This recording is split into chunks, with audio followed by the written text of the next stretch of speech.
Good day, grade 9. This is your day 6 and 7 activity memo. You had to go through the notes and do the activity on page 1 of your notes, and this is the memo of that.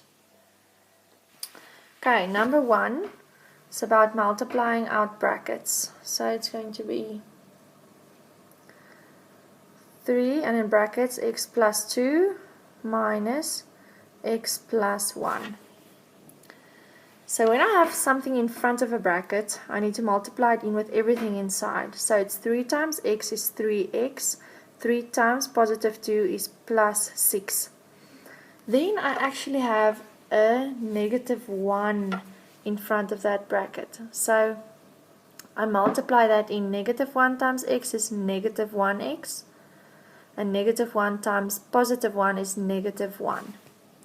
Now I need to mark all the like terms. So I take highlighters and I mark all the like terms with the same color.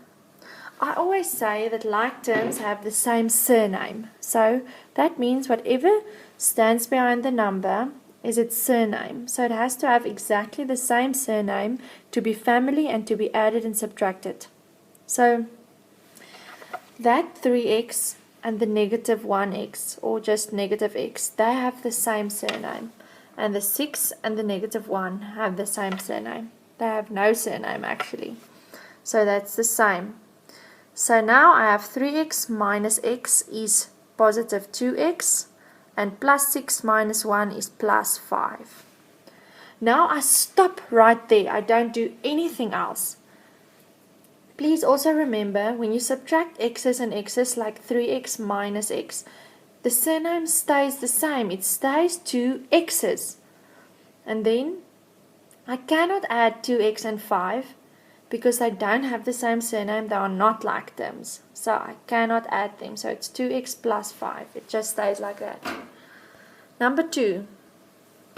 X plus 1 and then a 4 plus 2x plus 6. Now that 4 is in a weird place. I like it to be in front of a bracket. I'm not used to it there, so I move it to the front. 4 and in brackets x plus 1 plus 2 and in brackets x plus 6. Now I have the normal thing, something in front of a bracket, so I need to multiply it in. So it's 4 times x is 4x, 4 times 1 is 4. 2 times x is 2x, 2 times 6 is 12. Now I add all the like terms. I mark them with colors. 4x plus 2x is 6x, and 4 plus 12 is 16. 6x plus 16. I cannot go further because they are not family. They are not like terms. Number 3. 2x plus 5 minus 5 equal, and in brackets x minus 5. Right, now what we tend to see is plus 5 minus 5, and we want to do that first, but we do not do that first. Remember, order of calculations, we need to multiply in first. So first I'm going to multiply that negative 5 into the bracket. This 2x plus 5 stays exactly as they are. So it's 2x plus 5. Then minus 5 times x is negative 5x. And minus 5 times negative 5 is positive 25. Now I mark all the like terms. 2x minus 5x is negative 3x. And plus 5 plus 25 is plus 30. And that's it for number 3. Then number 4.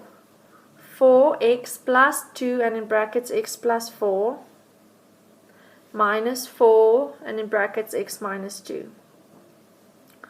What I need to do first is multiply in. So I need to multiply what's in front of the brackets in with everything inside of the brackets. So this 4x stays exactly as it is. Nothing happened to it. Plus then 2 times x is 2x. 2 times 4 is plus 8. Now I'm multiplying in the negative 4. Negative 4 times x is negative 4x. Negative 4 times negative 2 is positive 8. Now I mark all the like terms. First the green ones. 4x's plus 2x's is 6x's.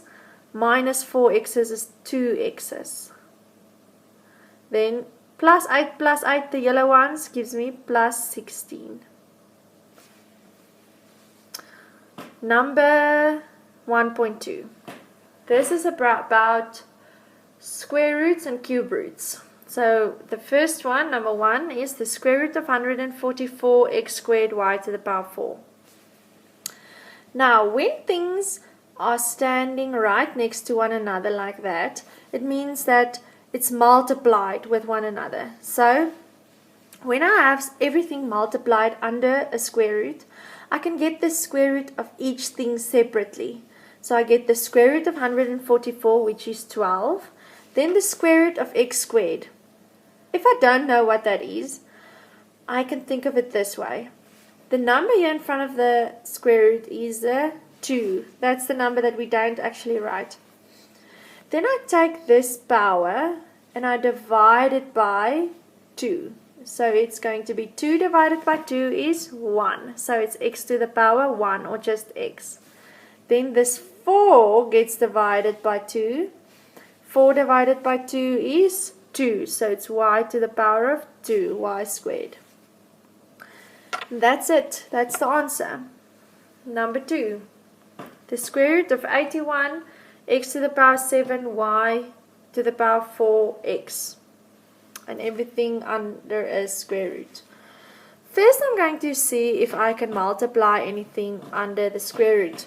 So I see that this x to the power 7 and that x to the power 1, they have the same basis. So what can I do to the exponents when I multiply the same basis? I can add the exponents. So that will become x to the power 7 plus 1, which is x to the power 8. So it's 81 x to the power 8 y to the power 4. Now I get the square root of each thing separately. The square root of 81 is 9. The square root of x to the power 8, remember there's a 2 in front, so I'm going to divide. 8 divided by 2 is 4, x to the power of 4. 4 divided by 2 is 2, y to the power of 2.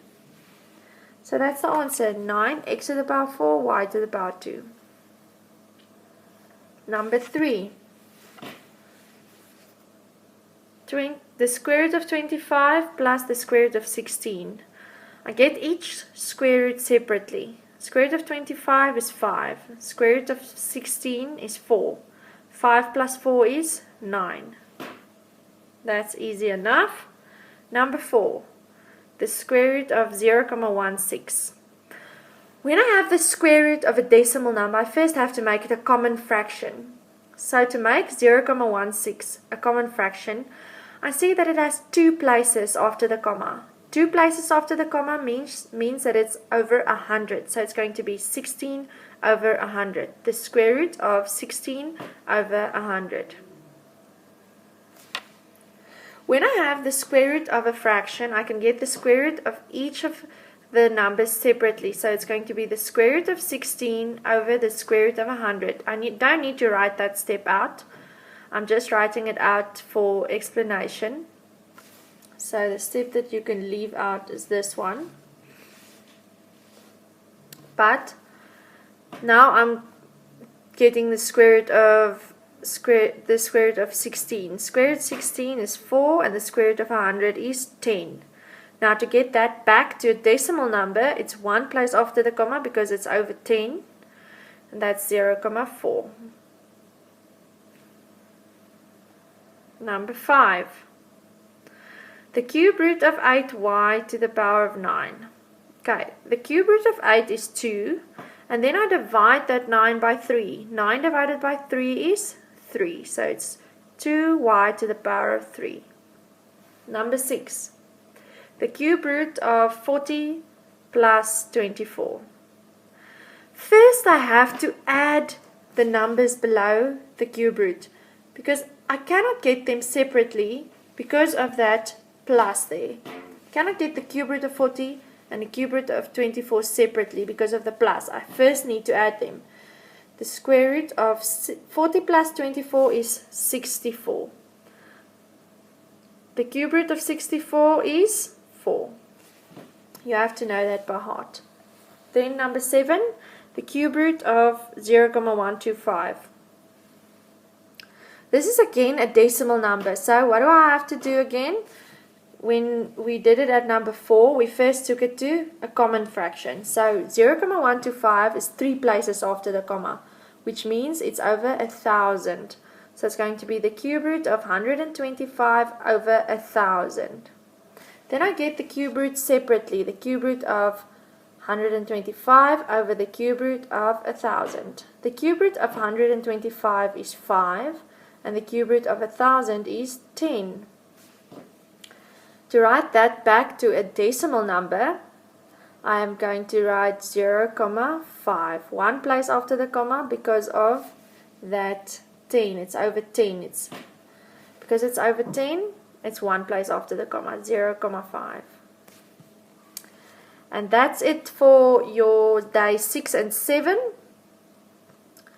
If you have any questions, please don't hesitate to email your teacher. The teacher's email addresses are on the website.